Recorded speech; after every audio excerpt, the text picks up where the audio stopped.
In this video, we're going to tell you all about Yeti's 2023 bike lineup. Jared and I have our favorite ones out here today to see if they actually work pretty good on the trail. A few moments later. Oh, you all right? Yeah, are you okay? Mediocre. What happened? I went way too fast. We went straight off the jump.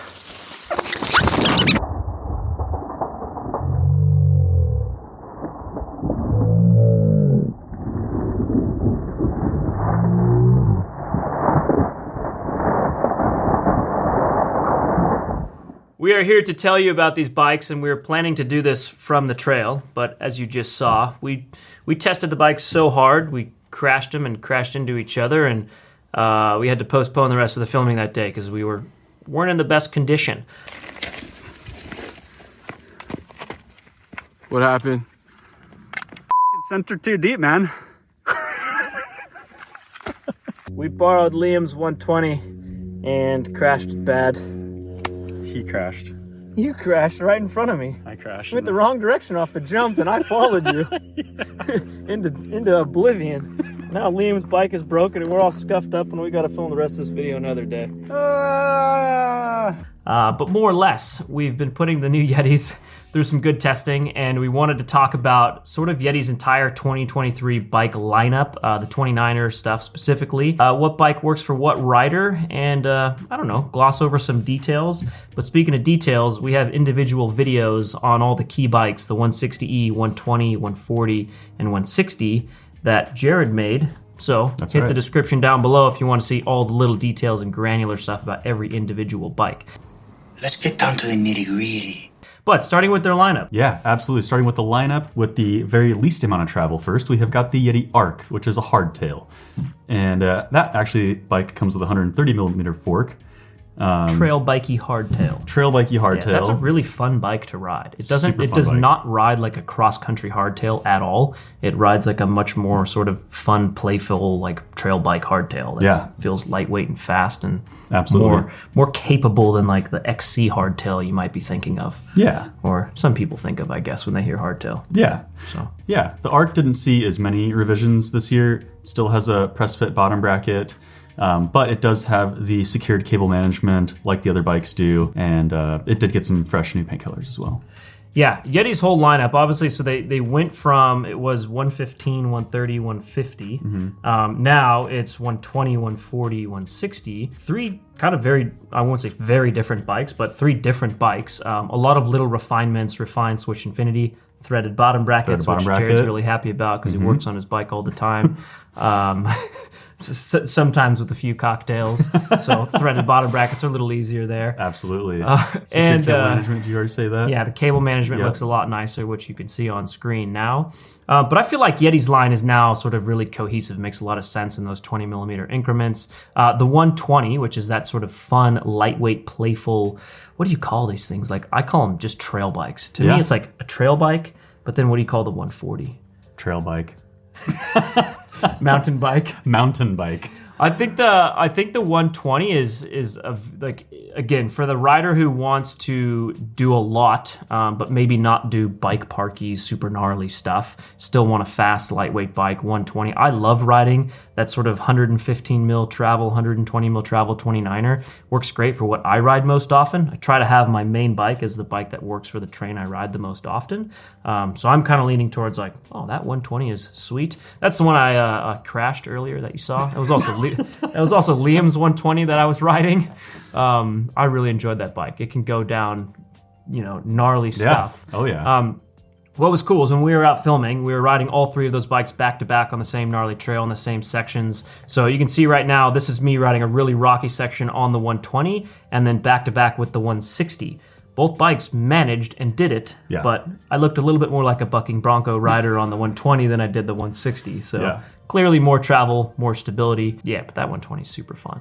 Yeah. 140. So that's the bike I think is probably going to be the most popular. It's the one you love and you chose. The bike I ride. Yeah, and tell them why. And pretty much for that exact reason, I wanted a bike that would be basically an extremely versatile bike that I could ride in a number of environments and have it pretty much be at home in any of those environments. Like for instance, most of the trails by me that I could ride, I could probably take a 120, but I do like to go ride gnarlier stuff every once in a while, and the 140 is definitely a little bit more comfortable on those things than a 120. So yeah, based on just Fox 36, you got Floadex rear shock. I got the lunch ride version, so I have 160 millimeter fork and 140 mil rear travel with the Floadex. So yeah, those things kind of just create a nice cohesive all mountain package where you can pretty much tackle any trail you really want to. Yeah, I think if you really want the absolute most do-it-all bike and you were going to pick a Yeti, you would go 140 with 160 mil travel fork, which is exactly what you did. Yeah. So yeah, all of their bikes, the 120, the fork travel on it's 130, the 140 it's 150, unless you get the lunch ride version, then it's 160. The 160 has a 170 fork. Same with the 160E, which is their e-bike. Yeah, so I think 140 is probably going to end up being the most popular bike. Unless you want multiple bikes in your garage, then of course just buy them all. And there's no problem with that. Have one for the perfect different trail each time. Exactly. So yeah, I think the 140 is going to be super popular. That is a really fun bike, so not surprised. But riding that 160, so if you're riding really gnarly stuff often, the 160 is obviously that full-blown enduro race bike. I have a lot of expectations when Yeti comes out with new bikes. They have a ton of history of winning all sorts of races and still are winning races, and a lot of that stuff nowadays is on the Enduro World Series, which they changed the name of that, didn't they? The Enduro World Series is the now Enduro. It's like Enduro World Cup or something like. Maybe it isn't. It's all tied in now with the World Cups and. Anyways, the professional, the elite level enduro racing is done on those 160 mil travel bikes, and that's what the 160 is. And man, that thing is like beefy and burly, and it just blows my mind how good 160 mil travel bikes climb these days. Well, at least good, reputable, well-designed ones like the Yeti. Just climb so well and just descends like an absolute monster truck. They're so composed on those super technical, rowdy descents. Yeah, absolutely. Which is just, it's impressive. Especially going back to back, bike to bike. I mean, obviously a lot of the things we're noticing are spec changes, right? Like different rear shocks, different forks, but also you definitely notice the geometry and just the things, little things like, I'm sure there's a beefier carbon layup, in the SB160. Which, the stiffness in the right places are the things that you really notice. That's what she said.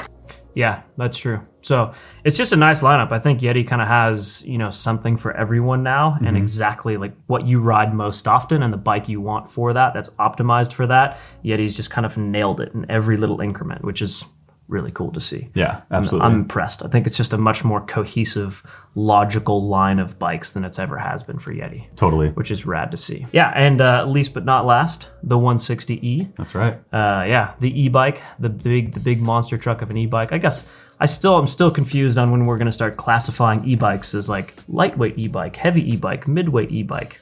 Who knows? Featherweight, welterweight. Right? They're all just going to blend what we're together call them. At a certain point. I think battery and motor technology, they're all just going to commingle. We'll see.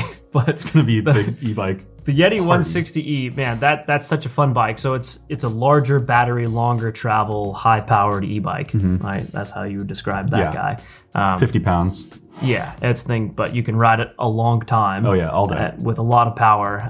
That is a killer fun bike. I had so much fun. I went out to Colorado to ride that thing pre-release, and I was just shocked. I was like ear to ear. It's just one of those kind of e-bikes that you get on and you're like, wow, this thing is awesome. It's really fun. It's a great bike. What to be expected when Yeti does an e-bike. So. But speaking of details and things like that and geometry, so below the video description, links to every individual article that we wrote, which has all of the different build kits, pricing, specifications, geometry charts, all of that sort of stuff. And that's kind of all the 29ers in Yeti's lineup for 2023. Don't hesitate to reach out to us if you got any questions about it. We also have all of these bikes for demo in all 3 of our shops. So if you happen to be by one of our stores, come ride one. And maybe if you're in California, Jared will ride with you. That's right. Absolutely. So hit our line. We are available to answer any questions you may have. And we really appreciate you watching this video. Yeah. Cheerio. See you next time.